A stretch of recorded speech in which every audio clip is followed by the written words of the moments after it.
There's something I've been saying in most of my videos this year, and I said the most important piece of journalistic, I would say, material that we have is Matt Piscatella's interview at Kind of Funny Games. It's a very interesting interview because you could tell that the connection was kind of breaking, but the information was clear as anything. The video connection was breaking, but the audio was pristine. And I remember Matt Piscatella talking about the data right there in that particular interview and saying that 30% of gamers are not going to buy a game. Do you know what it's like bringing a product that you charge money for into a market where 30% of the people who you are targeting to actually buy that game will be playing other titles that are free to play games? That reality right now, people are asking the question.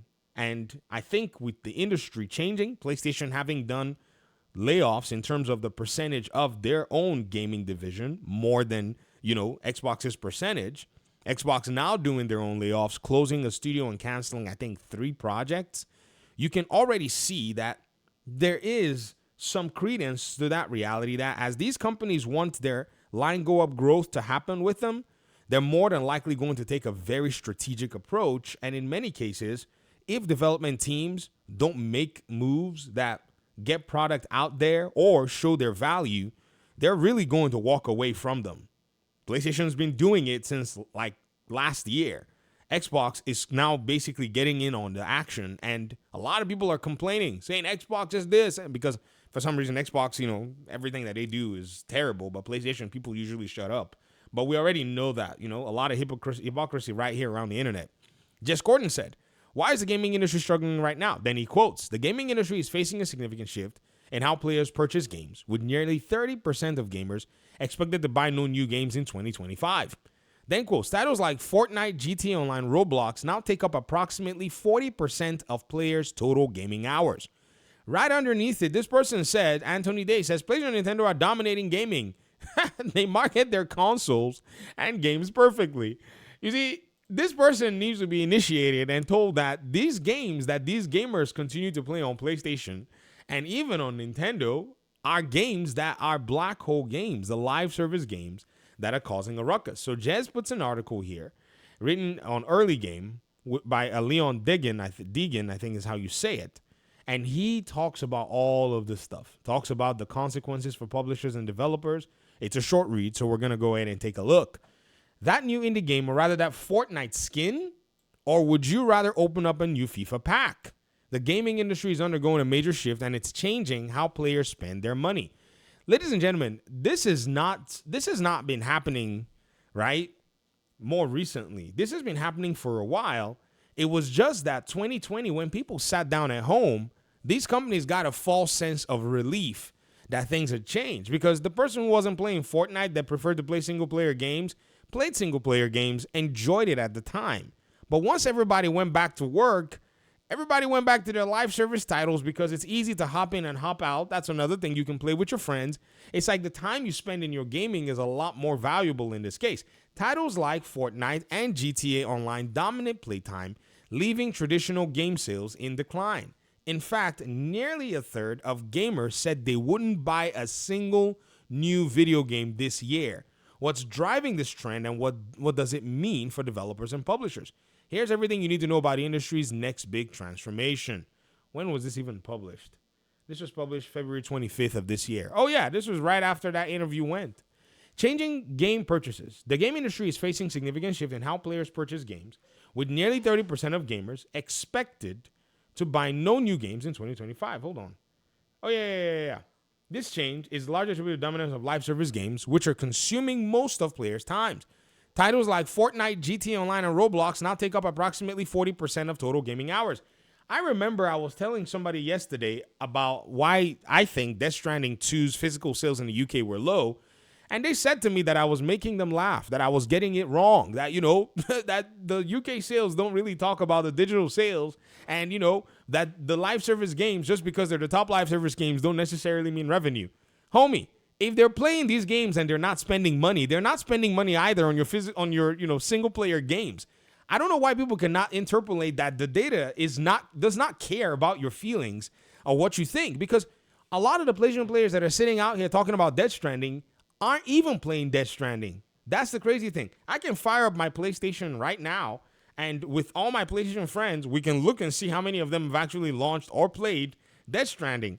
I won't be surprised if the number is not as high, because most of my friends on PlayStation are playing either Division, playing soccer games, playing FIFA, playing Call of Duty. I've actually done a survey of that kind to see for those who left their profiles public. As a result, I'm going to continue. The demand for new standalone releases has dropped, and fewer players are willing to purchase new titles on a regular basis. According to video game industry analyst Matt Piscatella, nearly 70% of players spend time at least once a month with one of the 10 most popular live service games. This trend contrasts with previous years when gamers moved from one major release to the next. The shift towards live service games is impacting how players allocate their time and money, and it shows a clear trend of fewer game purchases overall. So here it is. I see a lot of people talking about the initiatives Perfect Dark. I see a lot of people talking about Everwild. Why is Microsoft not taking risks, creative risks? Bro, every single game, including established single-player titles, are now a risk. Seeing as Helldivers 2 outsold Marvel Spider-Man 2 and Horizon Forbidden West, if that doesn't tell you anything, then I don't know what else will. As Helldivers 2 tops the charts on Steam, continues to top the charts on Steam, US, Canada, and in the Mexico region, I think it's number 8 this cycle in terms of the data that Matt Piscatella just recently put out. Has he put out anything newer? No, not since then. Okay?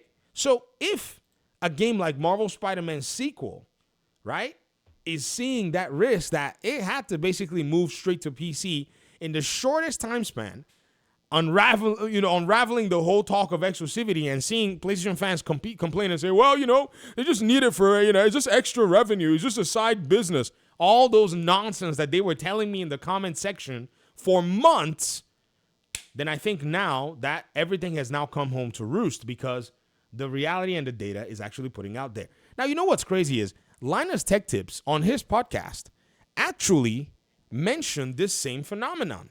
He talked about how the games that were taking about 40+% of players' playtime were just a very simple, I think he said they were like 20 games that took up pretty much 40-something% of gamers' playtime in the entire industry. I mean, do you know what 20-something games is in that kind of a pool?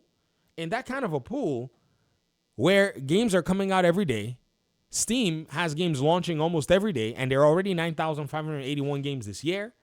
On PlayStation, I think there are about 400 games, and then on Xbox, about 400 games that have come out this year. Yet, it's 20 games, some of them old games from years ago, or a reiteration of the game every year, is pretty much what's taking a lot of people's, bread.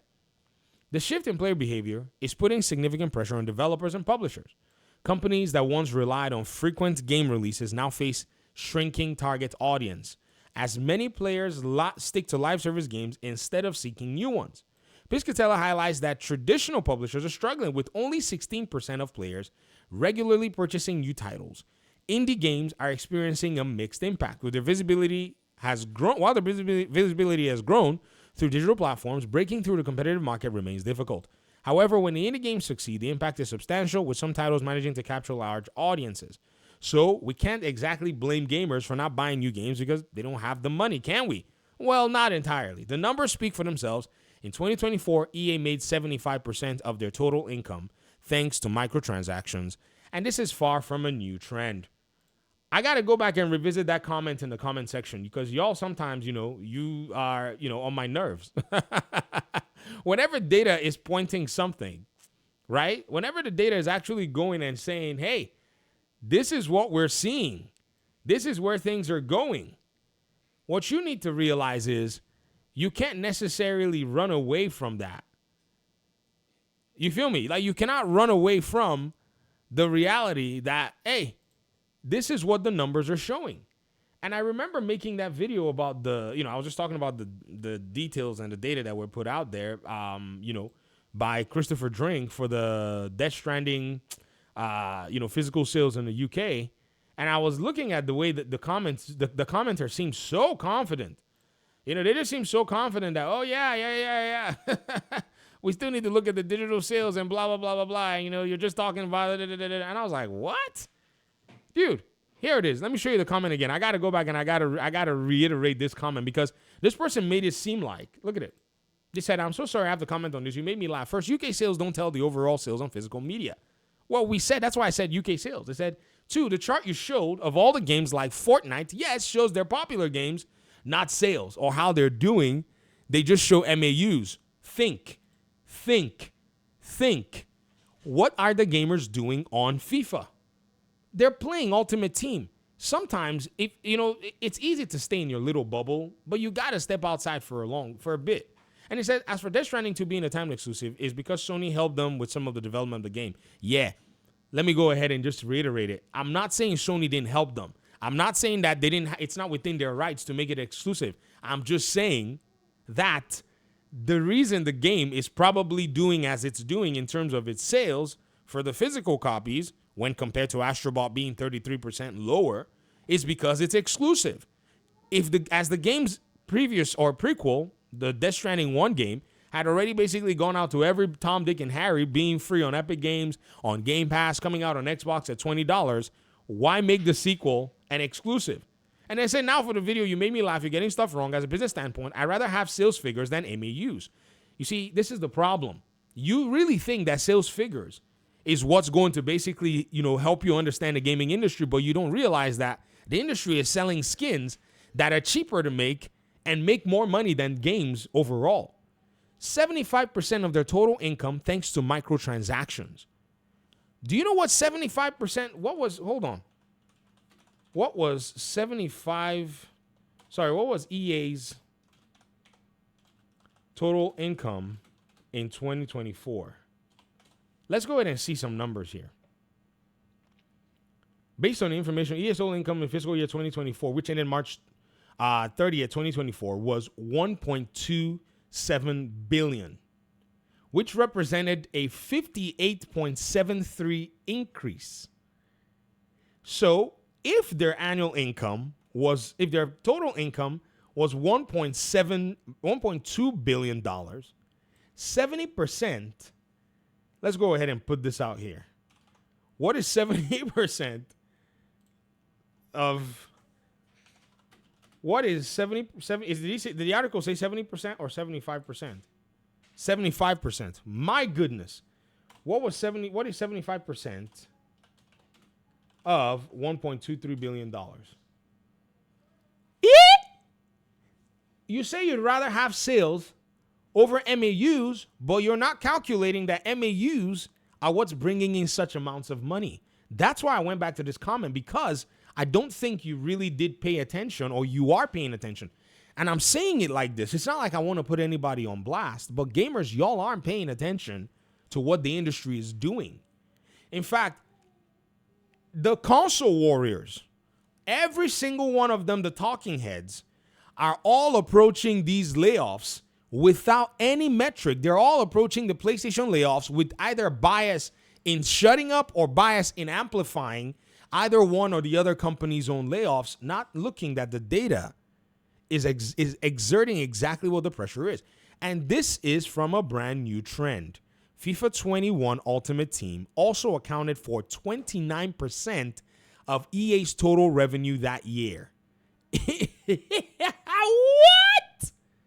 In the end, the money is there. It's just that people would rather gamble it away on astronomically small chance of seeing a Pele walk out instead of spending it on that fun indie game. Plus, the fact that we are creatures of habit, this industry shift should surprise no one. Thank you for watching the video. Following the trends and the data, we're seeing that the gaming industry is changing at this moment in time. Peace out.